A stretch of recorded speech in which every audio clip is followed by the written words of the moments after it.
And I think at one point he had said something about binders full of women. Yeah, so And quaint. yes, So quaint now. back in the day, whenever that was a comment that could potentially not necessarily disqualify, but whenever that was a thing that you shouldn't say.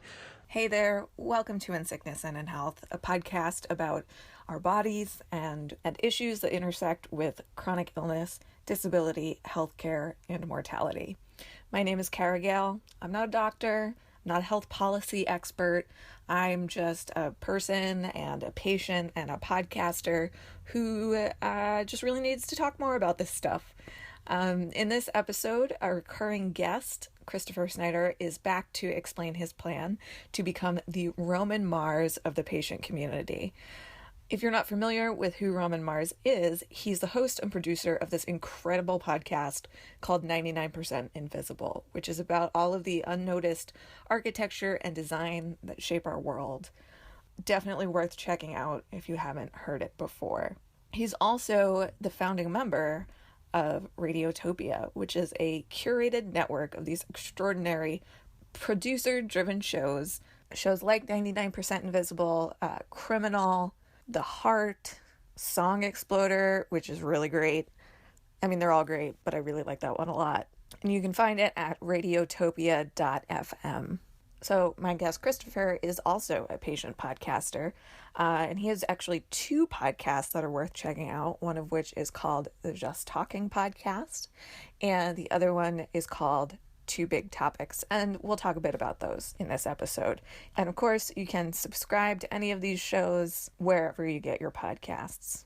So we recorded this back towards the end of November. And we also talked about how we feel about the outcome of the election and how we are coping in the aftermath. And I didn't put it out right away because all of these wacky things just kept happening. And I felt like I'm going to have to, write this complicated introduction or whatever.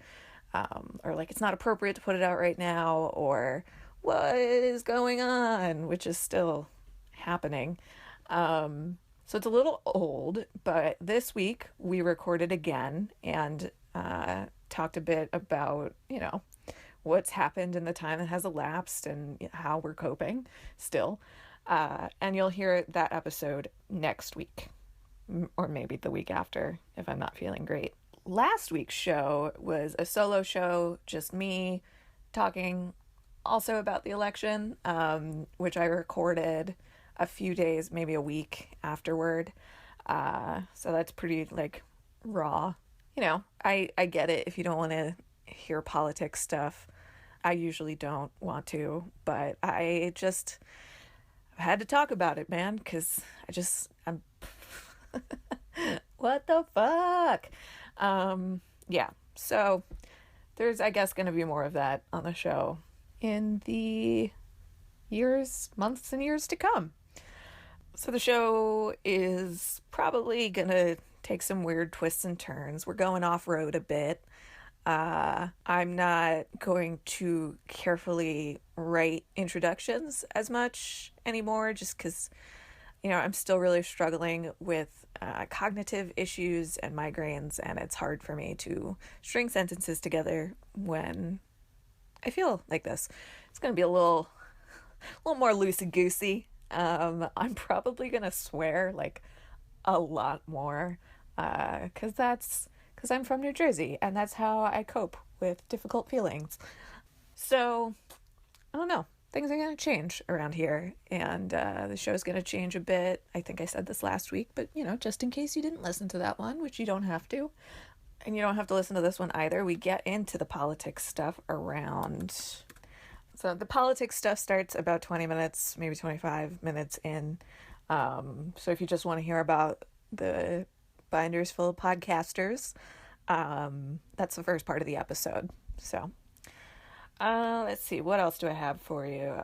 Thank you, as always, to my Patreon supporters. Y'all are the best. Your rewards will be in the mail soon. I promise. I bought envelopes today. So I'm pretty proud of myself about that. Anyway, Patreon enables me to accept small recurring donations on a per episode basis to help with the production costs for the podcast. Hopefully at some point I will be able to pay for transcription of the interviews. If you haven't yet, check us out over there on Patreon. There are different pledge levels that come with different rewards, and patrons who support the podcast also get access to the patron only feed, where I'll be sharing some more behind the scenes stuff and sneak peeks at new episodes. So special shout out to Jennifer Spatilla, I hope I pronounced that correctly, who is our latest contributor over on Patreon. You can support the show for as little as $1 a month. I get that being chronically ill is expensive, and not everyone has the money to throw away on an otherwise free podcast. But if you want to help the show in another way, you can actually take a moment to subscribe, rate, and review the show on iTunes, which helps other people find us. As always, find links to our Patreon, Christopher's podcasts, and some of the stuff we talk about on the episode page for this episode, and find resources and more from us at insicknesspod.com.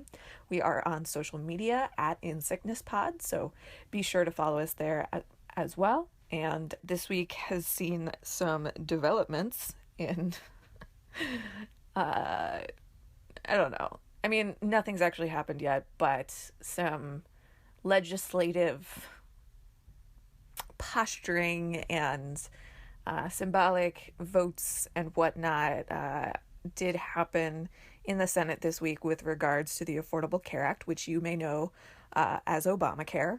And it has a lot of us really freaked out. Now, what they voted on in the middle of the night was they voted against proposed protections on things like the pre-existing conditions, staying on your parents' health insurance until you're 26, and coverage for reproductive health care. All of which poll very highly. These are the things that people really want to keep as far as the Affordable Care Act goes, which of course is not perfect, but that's not what this is about, okay? Anyway, so nothing has changed yet. You can still make your voice heard by contacting your representatives. Yeah, I don't know what else to tell you. I'm for sure super freaked out. You might be too, but I mean, I was going to say don't panic, but like I'm pretty panicked, to be perfectly honest with you. I really have completely run out of chill about this, and you'll hear all about that next week. Anyway, I hope you're hanging in there and that you enjoy this episode.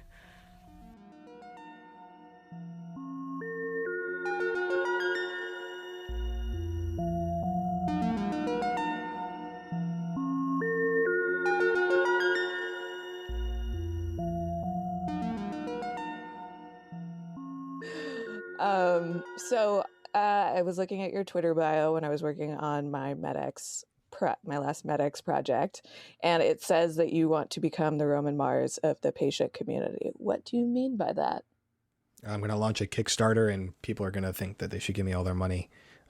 Actually, there was a Kickstarter involved in there at one point, right? I think. I haven't been following the full history of Radiotopia, but... So, yeah, I think... I forget, but I think they did launch with a Kickstarter. They did also have funding from Public Radio International or the Public Radio Exchange, I think. PRX, yeah. Yeah, they started with a grant from them and then also did a crowdfunding campaign. And then it seems, I guess they've only been around for a year, maybe two. So they're doing like annual kind of membership drive, like a public radio model kind of fundraising. Yeah. Yeah. That's cool. Yeah. So I guess for people, if you want to follow along at home, radiotopia.fm, imagine that, but instead of podcasts from other smart people, from other smart patients, I have this grand idea of building out a platform that enables new patient voices to come up with their own podcast ideas and to further promote existing podcasts that are produced and hosted and shared for and by the patient community. I don't know. Like, I don't really have like a personal job title or anything like that, but I like this idea of story sharing, not necessarily just storytelling. I feel strongly about promoting other voices to help enhance the, all the efforts that we go through to try and get our point across and to advocate for, for ourselves and for others.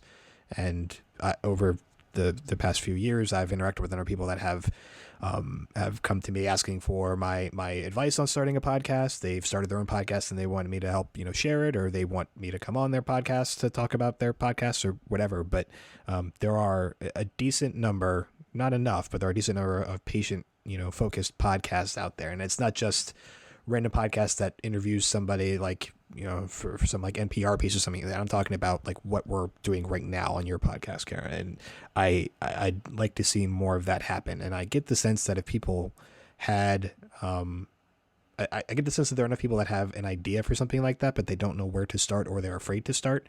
So I'd like for this platform that I have in my head to one, promote the existing podcasts, two, empower new podcasters, and then three, serve as some sort of a mentorship for people that have an idea for a podcast but don't know where to start or how to start. And we can have sort of a buddy system where the more experienced podcasters can help people along during the initial ramp up of their shows to encourage more voices to come along, because there are things like blogging, like that's pretty cut and dry, pretty plug and play. It's not too difficult to get started if you had the ability to formulate sentences, which I don't take for granted, but if you have the ability to type and formulate sentences, you can start a blog and you can pretty easily get your voice out there, and you can, if you play your cards right, you can be seen by enough people and you can build up a readership, and that sort of stuff can happen. Podcasting itself is improving as far as access from my point of view. I mean, if you want to get a decent microphone or decent headphones, a decent setup, it will cost you a little bit of money, but that base level entry, I feel like is much more affordable than it was when I first got started. The editing tools, the publishing platforms, and those suites of tools that are available to people, they're much more intuitive. They're much more streamlined. It's just, everything is a lot better than when I got started 5-ish years ago. And I feel like now is the time to sort of leverage what's happening right now as far as the podcasting medium is concerned, and offer a different opportunity for patient voices to literally be heard. Yeah, I think you're definitely right about that like the barriers to entry are kind of coming down at least a bit. I mean, even just a tool like Zencastr. I have a couple friends that have a bunch of movie podcasts that I record with sometimes. And like, we were talking about like, why is it still so hard to record this? This was before Zencastr maybe, or like before I really started using it in earnest. Because it seems absurd that like recording a remote podcast would still be so technically difficult or like technically inaccessible. So it's interesting to kind of watch these tools emerge, and then also watch kind of a revenue model emerge too, being that podcasts are all free, but the labor to produce them is, I mean, it takes so much more work than anyone ever expects it to. I think when people are like, oh, I'm going to start a podcast. And then they start working on it and they're like, oh shit, this is actually like a ton of work. So the fact that like a revenue model is starting to form, although I don't know how sustainable it is when like the same advertiser advertises on 80 different podcasts. Yeah. Let me tell you about Casper mattresses. Right. Or Blue Apron. Blue Apron. Yeah. Whatever. I mean, if you're a podcast listener and you listen to a bunch of different shows, then you definitely know exactly what I'm talking about. I'm not sure that's, I mean, like, I'm glad that somebody somewhere is making money, but I'm just not sure how long that's going to last. Yeah. Or like if this, of course it's like a bubble that will eventually burst, as all things do. But I hope that something more sustainable manages to come along, because I would love to make money to do this. Yeah. I think, first to your point about the overall kind of similarity when it comes to all the sponsors, I think that one of the keys to that is sort of how it's presented. so for some podcasts, I actually will listen to all the ads because it isn't just a straight, read, and they sort of interact with each other while they're still getting to it. And they will hit the proper bullet points to make sure that they're fulfilling their obligations to their sponsors, but they're having fun with it, and it's still a very natural thing. And I think that's the challenge for some shows that, especially if it's a remote podcast, it's difficult to include that banter for something that formal. I feel like the banter is usually best done in the room, and that's something that is always going to be a challenge for everybody. And then the people that have the opportunity for more proper interactions usually will benefit from that better. But I don't know. There are a lot of bigger challenges beyond making this thing, sustainable for anybody or for any, group of people that would choose to participate in this hypothetical platform that I envision. But there would have to be some sort of opportunity there for either a discount for people coming in, so that those initial months for podcast hosting, they would be cheaper a little bit to get started. I would love to have something like that offered to encourage more people to at least give it a shot. I would love to have something where, like, okay, the first 3 months are at a discounted rate, and if as a result of that, there are 12 new podcasts that come in as a result of this effort, and only 3 of them last more than 2 months, like, I'd be okay with that, because a lot of these podcasts don't last that long. People get the idea, it's great, and then once they realize what it's going to take to produce something regular to continue to build that relationship with their audience, then a lot of people will eventually drop off. That's one of the things I really believe in with my podcast, is that I have to put something out every Tuesday, because that's how I build the trust for people that actually choose to subscribe. And that's my way of saying thank you, is that you're going to get something every Tuesday. And it's not easy, and it's definitely not always fun, but that's the promise that I've made in this, free transaction. Even though I'm paying for the podcast hosting, I'm also paying, or I'm hoping that you're going to donate your time to listen to what I have to say, or to what my guest has to say. Yeah. And that's a really incredible feat that you managed to pull off, putting out a show every Tuesday, because I was doing that for a while, and then I just realized, like, for me and my energy level, that was impossible. So then I like switched to, like, maybe I'll do it every other week, and then now I'm just doing it kind of as I can when I can, but still very much, like, committed to still doing the podcast on a semi-regular basis, instead of just leaving it behind. But yeah, no, a lot of people do drop off pretty quickly as soon as they realize how much work is involved. You actually have 2 podcasts. I do. I have ideas for others too. Like, if this patient podcasting network thing comes off, then I need a podcast devoted specifically to it. So I have a podcasting idea for that I would host. But yeah, I also do another one called Two Big Topics with my longtime friend and sort of podcasting mentor, Paris Lilly. He's one of the reasons that I got into the podcasting game, and like, he'd been on my show Just Talking far too many times, and I realized at some point, like, I can't just keep bringing him on to chat. Like, it seems sort of unfair to my sort of general mantra of trying to find new conversations as often as possible. It felt like I was using his ability to come on my show as a crutch.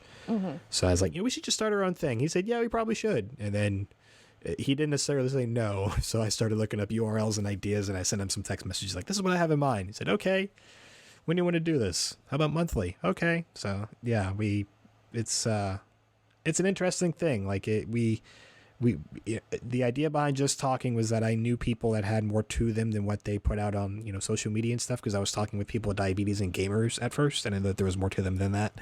And this show, Two Big Topics, is an opportunity for me, Paris, to dig into Two Big Topics a little bit more thoroughly than we normally would on our own individual podcasts, or as we would on Twitter or Facebook.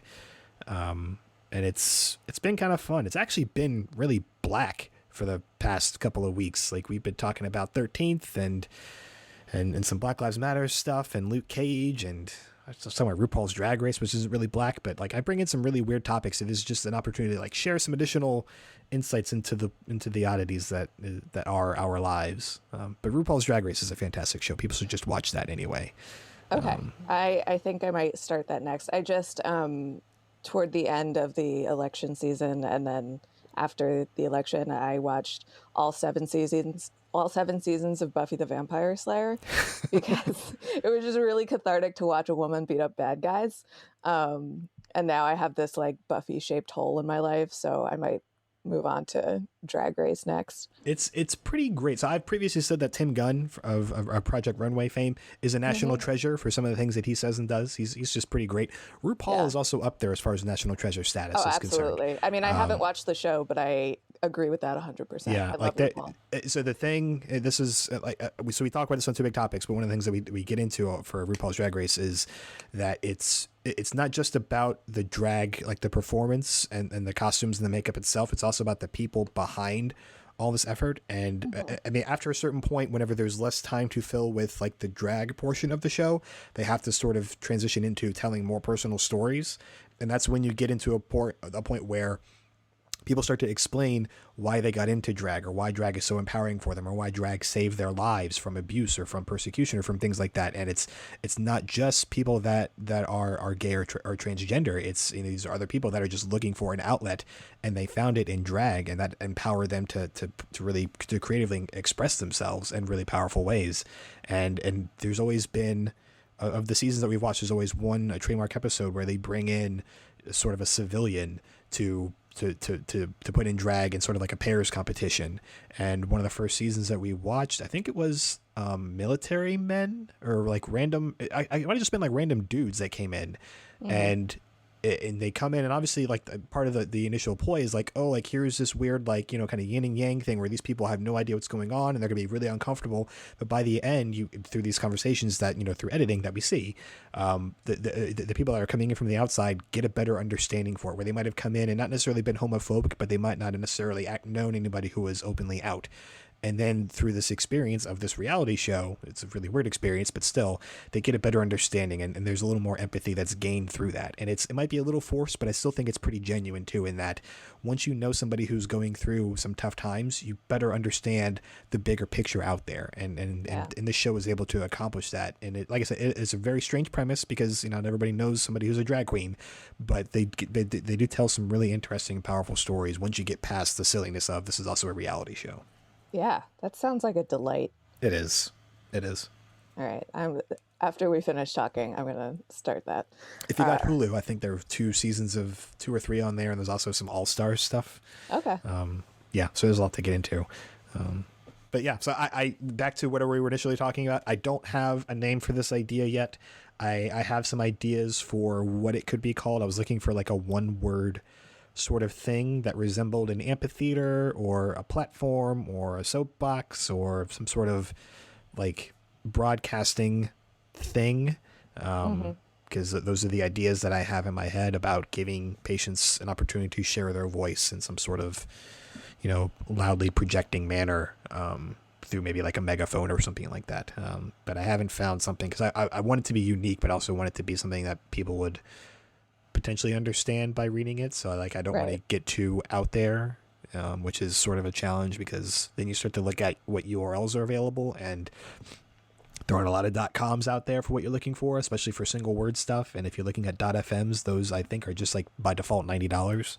So I'd have to have a really solid idea. I need to talk with somebody who better understands WordPress than I do to kind of build the initial template idea for what this website would look like. Because while I don't need a lot of fancy features, I want something that I could easily update down the road in case there's a new show that comes out that I can just add to the website, so people can go to this one location and see a list of podcasts that they could engage with depending on what they're looking for. So I have a lot of ideas. I have a notebook dedicated to this idea that I keep jotting stuff down every few days, but I don't know where to go as far as actually making a portion of this thing actually happen just yet. And it's a challenge, but at the end of the day, I think that there's something there. Excuse me. And it's just a matter of trying to figure out how to best execute a version of it to sell to other people to want to, continue to contribute to it. Yeah. Yeah, I think there's definitely something there. And yeah, I mean, it is a kind of a technical challenge of like how to build that platform and that website in a way that is easily navigatable. I'm not sure what that form of that word would be. Yeah, I know where you're going with it though. But like not too cluttered, but then also, I don't know. That's interesting. Well, so I can give one other example of the overall layout that I'm looking at. If people want to go to chicagopodcastcoop.com, something Oh, like yeah. that is super basic, where it's just like, here's a link to like that podcast homepage, the iTunes feed, the Google Play feed, and that's it. That's the sort of thing that I'm envisioning. Like, I don't want to have bells and whistles on this thing. Like, down the road, it would be great to have some sort of streaming player available to play the most recent episode. But at its basic form, it is just a really fancy looking link list. And I Yeah. think from there, that would be enough to sort of get the idea started. And then if I had resources to hire somebody to actually implement a streaming player on there, then that could work as well. And then sort of create some sort of omni playlist where you're bringing in the latest episode from all the podcasts that are part of this network. That would be cool. Again, I have lots of ideas for all this stuff, but at its most basic form, it's just, here's a list of shows that you could consider. Yeah, cool. I remember what I was going to say, that coming up with names for things is really hard. Oh, it's the worst. It's the worst. It's the hardest thing about podcasting, I think, maybe. It's just like coming up with episode titles. Ugh. It's just impossible for me. And then So every once in a while, I'll come up with a name for something, like just be like, oh, that would be a great name for a band or a record or whatever. But I can't, it's not for what I'm doing. So I realized that, I don't even know what episode it was on for Just Talking, but I realized that I had been far too clever with my episode titles during the first like year or so.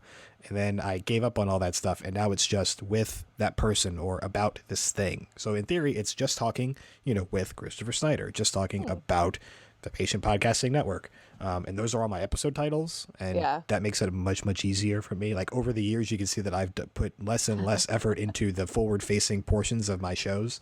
Like, the editing is minimal. All the text and show notes and stuff that I put on are minimal. I mean, they are sufficient, but they're also minimal. And it's mostly because I don't want to devote as much time to it as I can, because I have other things I have to do. So it's a weird push and pull. But I get as much information as I can across to make sure that people that do care will want to listen to it. If you've already subscribed to the podcast, they're good to go. If I'm tagging the right people in the links, then retweets will engage their audience, so then they're good to go.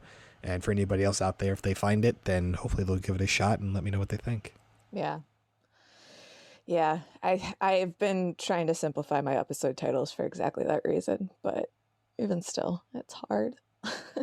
There are a lot of things that are hard, but There are a lot of things that are hard. like life. Yeah. Life is so hard. Oh, goodness. So I'm curious, before we started recording, you said that you were going to record an episode of Two Big Topics about the election. I'm curious if the results of this election change in any way your approach to podcasting or your attitude about the role of your podcast in the world, or if you haven't yet figured out what it means for your podcast. I mean, I wouldn't consider my podcast like specifically political, even though everything has a political stance if you want to look hard enough. I don't necessarily, I haven't had on guests that are primarily like first associated with some sort of like political, office or some sort of political, relationship one way or another. Like, I haven't had any elected officials on my podcast, at least that I know of. So I don't necessarily go down that path. It's usually just a personal story thing. If somebody was, a mayor at one point, then that's fine. I haven't really gone down that path a lot. I don't know. Like, every now and then stuff about insurance will come up if I'm talking with the patient, but we don't necessarily get into why affordable insurance is a good thing or why the cost of insulin is a bad thing. But I don't necessarily shy away from those topics if we get into that. I think potentially the most political podcast that I've had on was back in 3 years ago, maybe, when I had Max Temkin, one of the co-creators of Cards Against Humanity, on. And this was during the Romney-Obama election. And I think at one point he had said something about binders full of women. Yeah, so quaint. Yes, So quaint now. back in the day, whenever that was a comment that could potentially not necessarily disqualify you, but whenever that was a thing that you shouldn't say. Yeah. And he was the person who created bindersfullofwomen.com, and it was sort of like his weird like satire one pager, and at the bottom was a link to donate to the Obama campaign. And it was, he and the rest of the Cards Against Humanity people have been much more aggressive and active in their politics, especially this year. But we talked a little bit about his politics and why he is active and public about that stuff, even in the face of potentially alienating some of his customers, which, very clearly don't necessarily care about. Like, they feel very strongly about the things they feel strongly about, and if you don't want to buy their products, then don't. Seem to be doing just fine without your support, if that's how you feel. But yeah, so I don't necessarily actively engage that kind of stuff, but I'm not going to avoid it if it comes up organically, which is usually how most of the topics on my podcast do. Right. Yeah. I was thinking, because the podcast just celebrated its first birthday, and I was really excited about that because, all things considered, with my health and everything, there's like no reason why it should have been going on for as long as it has, and I'm really proud of that. And in the birthday episode, I was talking about like plans that I have for year 2, and maybe taking the show in a different direction, and like going after certain things that I'm more interested in, like exploring the therapeutic use of psychedelic drugs, or doing a series about death and dying. A couple of my favorite topics, you know. But like, after the election, it feels, I mean, death and dying is one thing that will always be relevant. I mean, perhaps even more so now. But doing a series about like psychedelic drugs feels so, it just kind of feels like a waste of time, I guess. Okay. When like there's like a literal fascist who's coming to power, you know, who campaigned on the promise that he would repeal the Affordable Care Act on day 1 or in the first 100 days or whatever. And, you know, it remains to be seen what will actually happen with that. But Depends on who talks to him last. What do you mean by that? There are a lot of running theories about our president-elect, but one of the things is that whoever gets his ear last usually has the most pressing sort of point of view on his brain. So like after he met with Obama the first time, he's like, some portions of the Affordable Care Act seem all right. Yeah. And it's like, wait, what? You've been running around screaming about how horrible this thing is, and he's like, oh no, actually, once I learned about it, it's pretty good. It's like, oh, yeah. you're Well, interestingly, it's the case with a lot of people. I mean, as specific That's to the true. Affordable Care Act, when they pull pieces of the Affordable Care Act and explain to people like what they are, they actually pull really favorably. But because of the messaging from the opposition and the like systematic attempts to dismantle the legislation, people think it's like this terrible thing. It's also been branded with the name of a guy who potentially is not of this country and not of Christian faith and is, harboring terrorists. I mean, the fact that, there have been so many other political, attacks on the name Obama itself, so that if you attach it to anything, people are automatically going to hate it. So by saying, hey, like our president, wasn't born in this country, and also he's, put in this evil regime of healthcare that's mandated, and he's going to make you have health insurance and death squads and all these horrible things. And like, it's just, it's a real challenge to really take some of that stuff seriously. But yeah. I don't know. I don't know. If you don't mind, I want to take a kind of step back to broadly comment on everything that we've been seeing, because like there are so many valid grievances that people have, but whenever it gets masked with the fact that by default they have to, by supporting one side, the person that you're choosing to represent your opinion, no matter how valid it may be, and no matter how specific your struggles are, your opinions are now represented by Donald Trump. And that's a real challenge for the people that have valid, that are hurting. Whenever their struggles are real and they deserve to be heard, and they deserve to have some solutions, put forth to them to help alleviate whatever they are going through.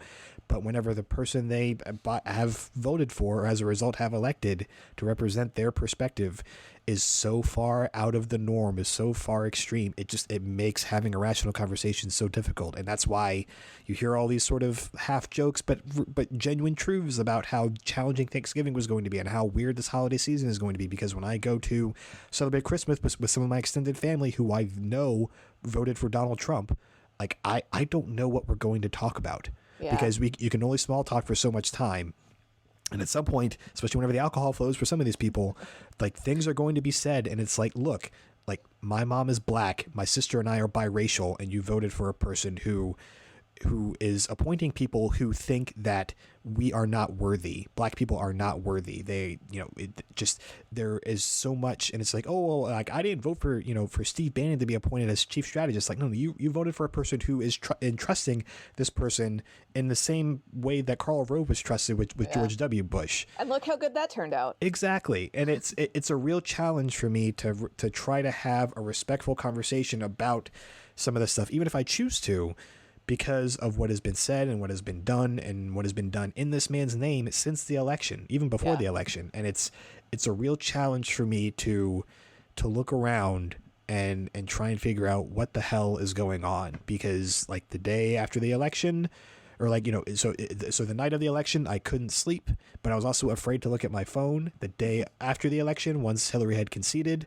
I sat in the bathroom for an hour, potentially about to throw up, because I just didn't know what was going to happen. And I commented a few times on Facebook, like, more specifically, like, I don't know how to feel about a person who was elected to be the representative of this country to the world who was endorsed by the KKK.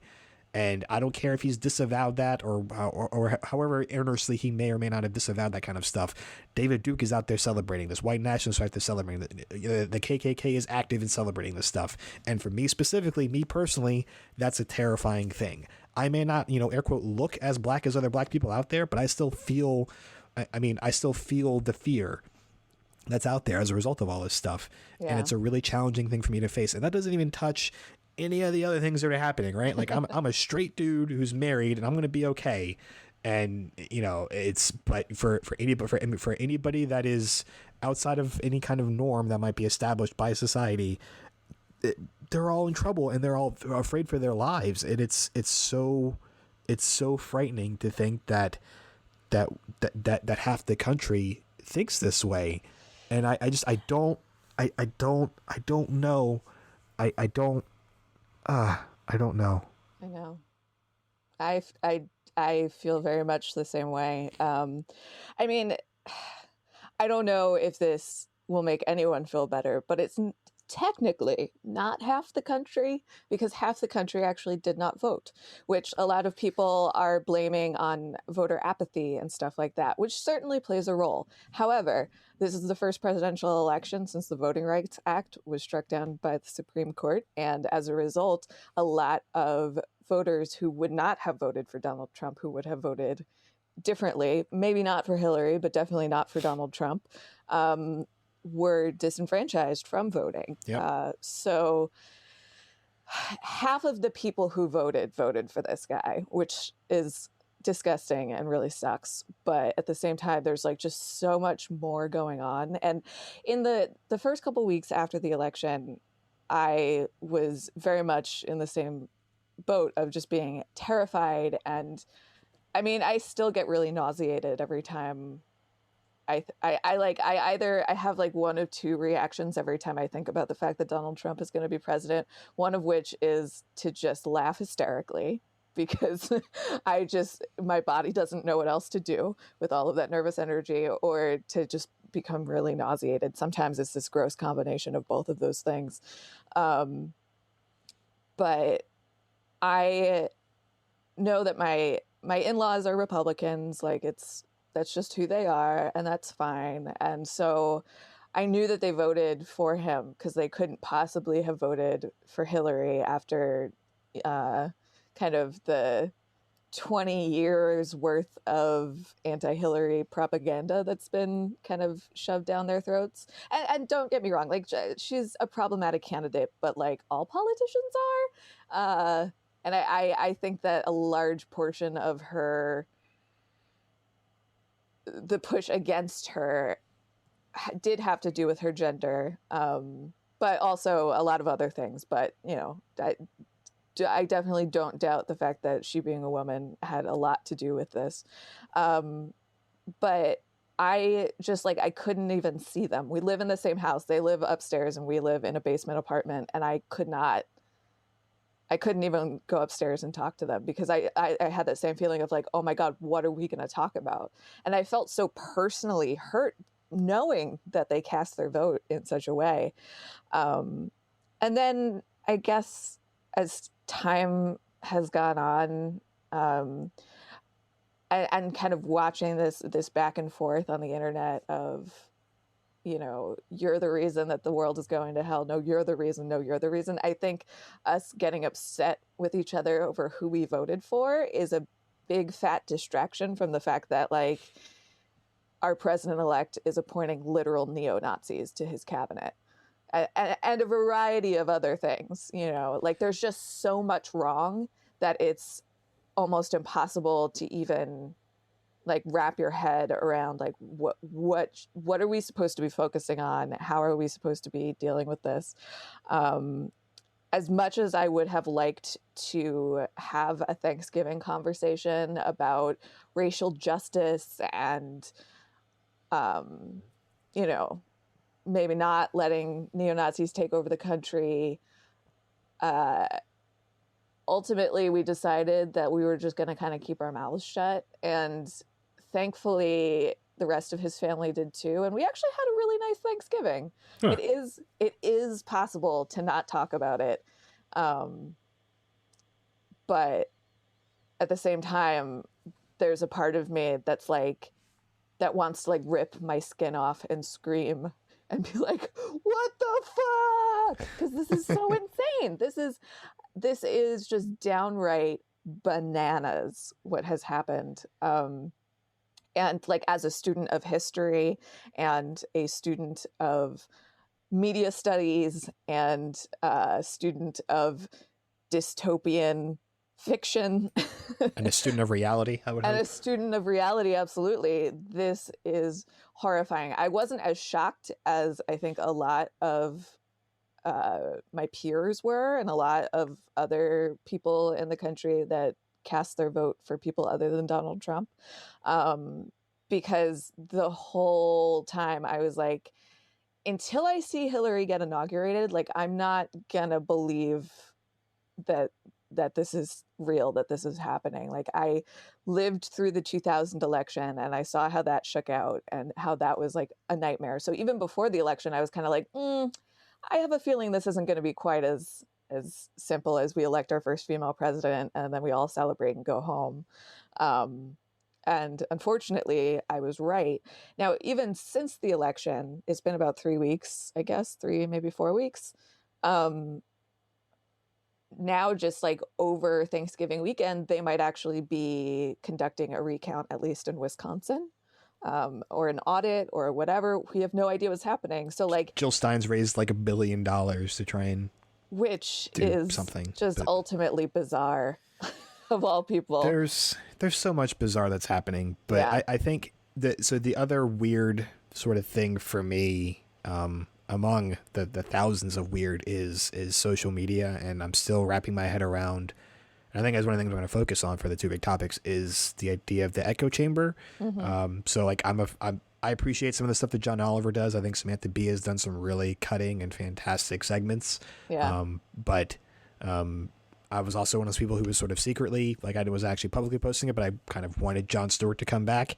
But then I started thinking about like, what does that mean when I want these comedians who are telling real stories to kind of help, you know, feed my belief system that I already have. Yeah. And it kind of goes into like who I'm following on Twitter, and I'm trying to be a little more responsible about who I'm following, and not just like commentators and like Looney Tunes, but also just like straight up like reporters for the Times, for the New York Times or Washington Post or something like that. But like I got kind of deep, not too deep, but I got deep enough into political Twitter that I was afraid to check Twitter.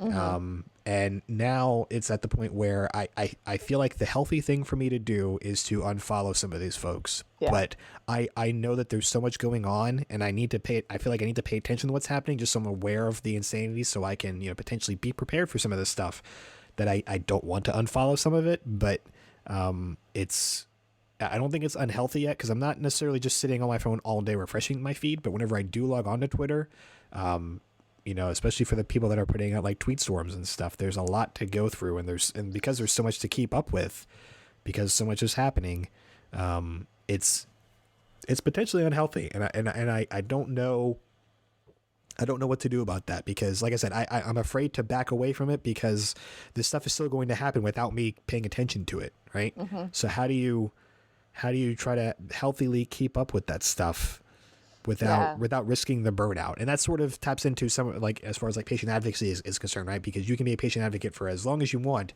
but at some point you're going to have to make a decision about, being vocal on Twitter or taking care of yourself. And I have been going on Twitter less, but I haven't unfollowed any of these accounts. So I'm not sure if I'm doing enough self-care, and I don't know what to do about that. Like, I'm still listening to Keeping It 1600, despite like that. I have issues with that podcast, and I feel like they recognize some of their play in that, but also it's just one podcast, right? Like, they didn't feed into the thing where people either felt compelled to not vote in the election or didn't feel swayed by any of the millions of things that he has said or done. So, like, no, that's not right. I don't want that representing this country. And I wonder, whenever I'm sharing stuff about, hate crimes against trans people on Twitter, or on Facebook, it's like, if somebody sees that I'm trying to advocate for transgender rights, am I preaching to a choir, or is anybody actually seeing what I have to say and thinking, hey, maybe there's something to this? I should take it upon myself to look into what's happening, and, hey, what's going down in North Carolina isn't that great. Like, am I actually helping by sharing any of this stuff to people that likely have the same views that I do? There's a much bigger conversation in all of this, and I don't know how to really face any of it. I don't really either. And I, to your point about being a patient advocate, like, political stuff is the fastest way to just drain my battery. I find it so draining and so, especially now, so deeply upsetting. I really don't have the stomach for it. I can't even watch House of Cards, and that's not even real. So I've had to make very judicious choices about what I am and am not letting in, and how much time I spend online. And I don't know if there is an answer to that question, because, like, even this whole, like, echo, not just the echo chamber, but just the false information that's out there and just swirling around all of us, regardless of which side of any of this you're on. It makes it really difficult to parse out what is real and what is not. And, like, I don't know. It's very overwhelming. I find it very overwhelming. Have you watched any of Trevor Noah's Daily Show? Occasionally. Yeah. I don't know. Like, I kind of tipped off a Daily Show, I think, once I finally found John Oliver. Like, I actually appreciated his deep dive segments much more than his, like, go get Trump stuff. And I don't know. Like, I do go back to Daily Show segments here and there, but for the most part, I haven't paid too much attention to, which I feel like is the case for a lot of people that have been following the Daily Show. That a lot of people have kind of dropped off, and maybe it's just because Jon Stewart was a little more aggressive in his, like, defense of, like, the 9/11 bill and stuff like that, and, like, people really appreciate his perspective. I think in part because he was around for 9/11, people really gravitated to his personality, and he kind of took that and ran with it and elevated a bunch of really smart people, including John Oliver, Samantha Bee. But I don't know. That's a weird challenge for anybody to follow a voice like Jon Stewart. But absolutely. And I think it's each host of, like, each of these late night shows, it takes them a while to kind of find their footing, even if you are inheriting the show from somebody else. So I wasn't really watching The Daily Show after Jon Stewart left. I'd catch it every once in a while, but actually since the election, and actually they took last week off, so there hasn't been that much of it, but I actually have made, like, a conscious decision to, like, fire up Hulu and watch it, because it's absolutely fascinating to have an African hosting the show about American current events and politics at this time currently. I actually am so, and I'm so thrilled that he's the one who's hosting it now.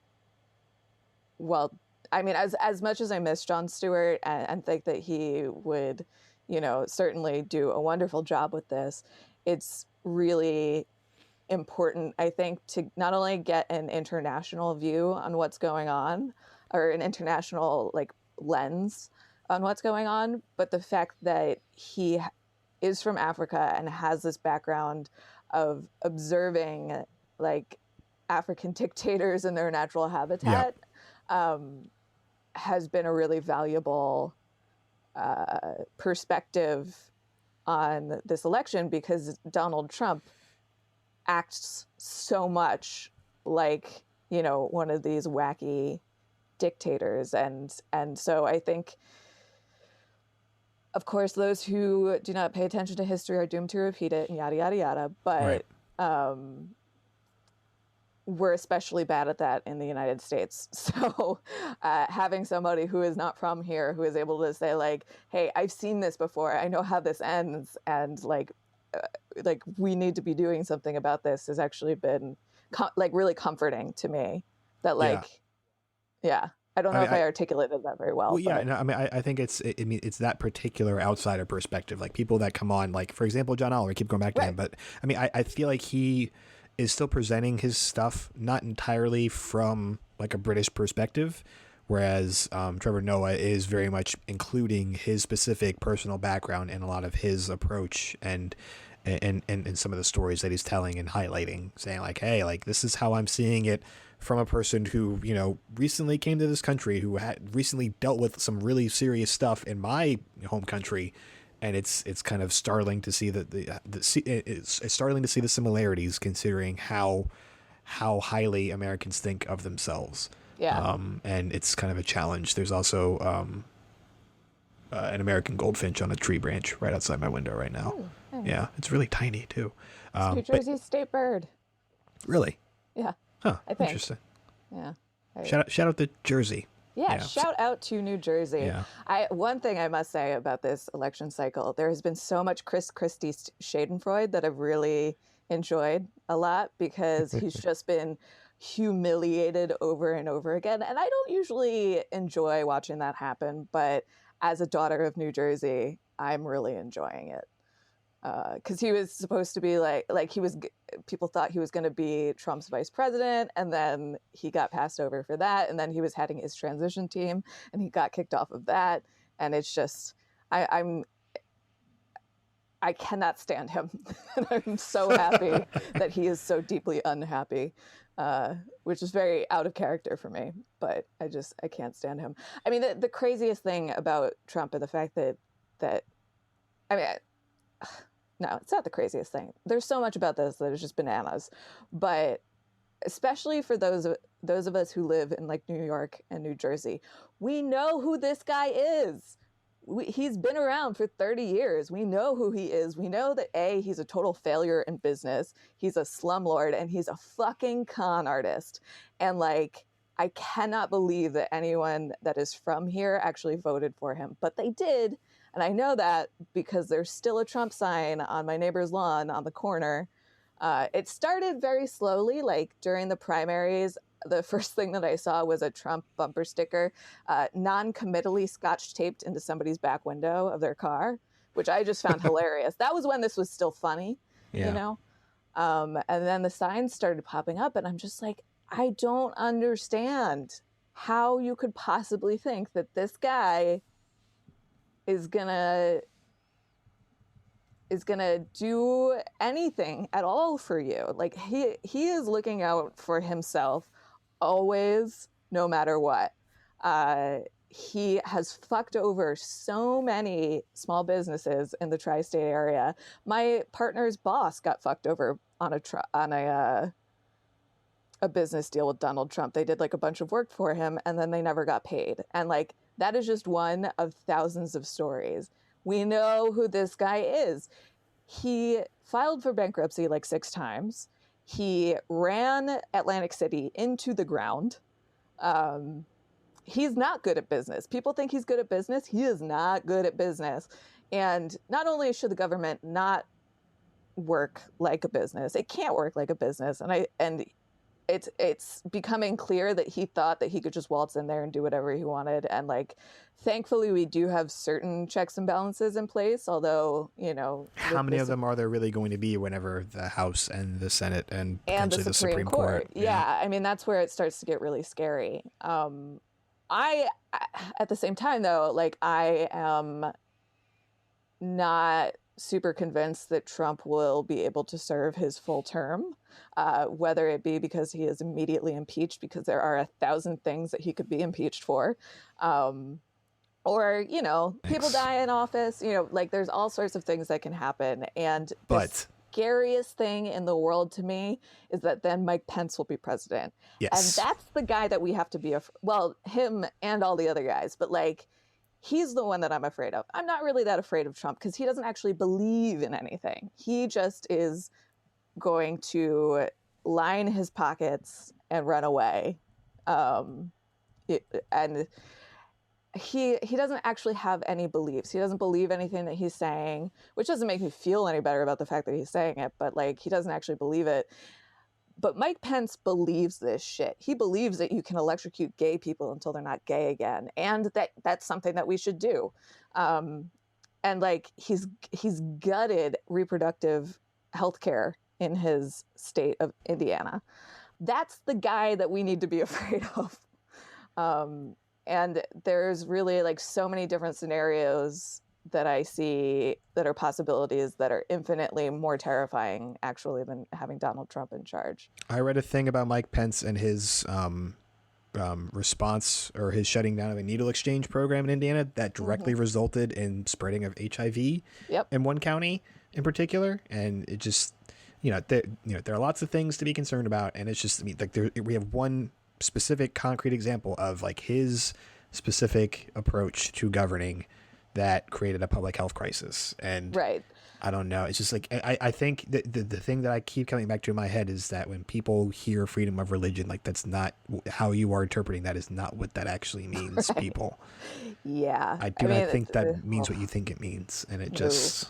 I mean, especially not if we're talking about freedom of religion for Christians and while at the same time putting Muslims on a registry or possibly even in internment camps. Like, are you fucking serious? That's not freedom of religion. That is white supremacy and Christian supremacy. And like, this is just absolutely nuts.